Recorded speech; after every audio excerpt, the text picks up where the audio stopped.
होय नाही असं करत करत शेवटी ठरवलं, श्रीयशदादाच्या वाढदिवसाला रत्नागिरीला जायचंच.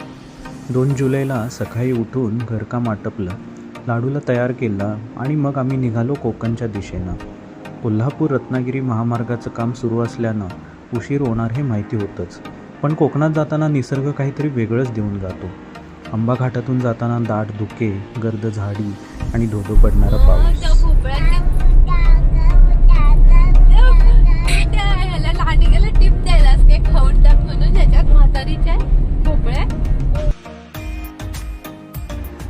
श्रीतेश 1.5 वर्षाचा झाल्यानंतर पहिलीच कोकण भेट होती आणि श्रीतेश तर तब्बल 7 महिन्यानंतर त्याच्या ताई दादा आणि मोठ्या काका काकूंना भेटणार.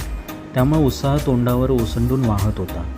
श्रेयशला आम्ही आधीच सांगितलं होतं की यंदा आम्ही तुझ्या वाढदिवसाला येऊ शकणार नाही.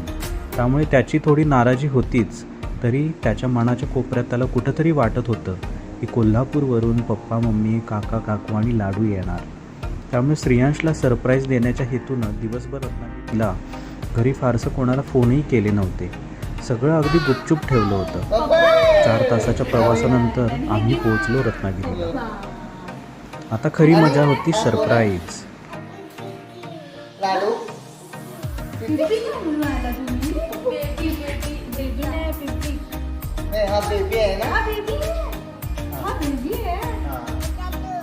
लाडू बेबी आहे.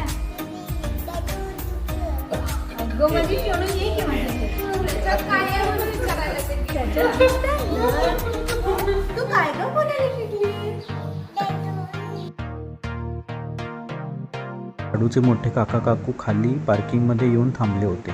त्यांना पाहताच लाडू झेप घेऊन त्यांच्याकडे गेला आणि मोठ्या काका काकूंना घट्ट मिठी मारली. तेवढ्यात आम्ही लिफ्टमधून घरी वर आलो आणि अचानक दार उघडताच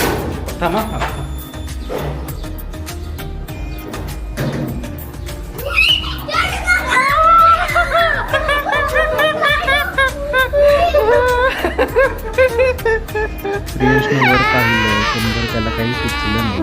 तो धावत आला आणि त्याने काकांना घट्ट मिटून लागले. त्याच्या चेहऱ्यावरचा आश्चर्याचा भाव, तो आनंद, ती डोळ्यातली पाठ.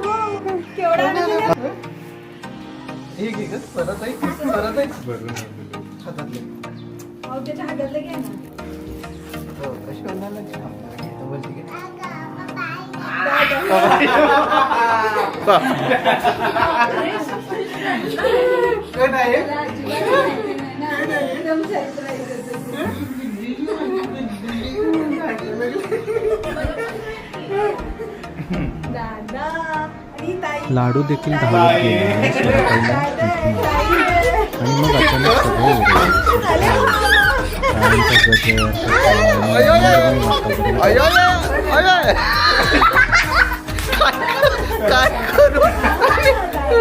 काय करू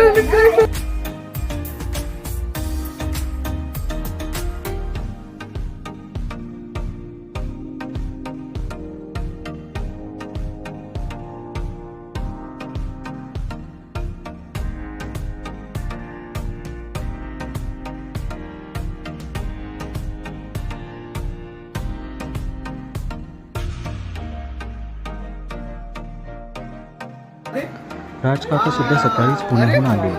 विशेष म्हणजे त्यांचा आणि श्रेयशचा वाढदिवस एकाच दिवशी, त्यामुळे आनंदाची मजा तर दुग्णी झाली. श्रेयशने मग पप्पांना माझ्या मिठी मारत आपल्या भावना व्यक्त केल्या. अशा प्रकारे रत्नागिरीमध्ये पोहोचल्यानंतर सर्वांनी एन्जॉय केला.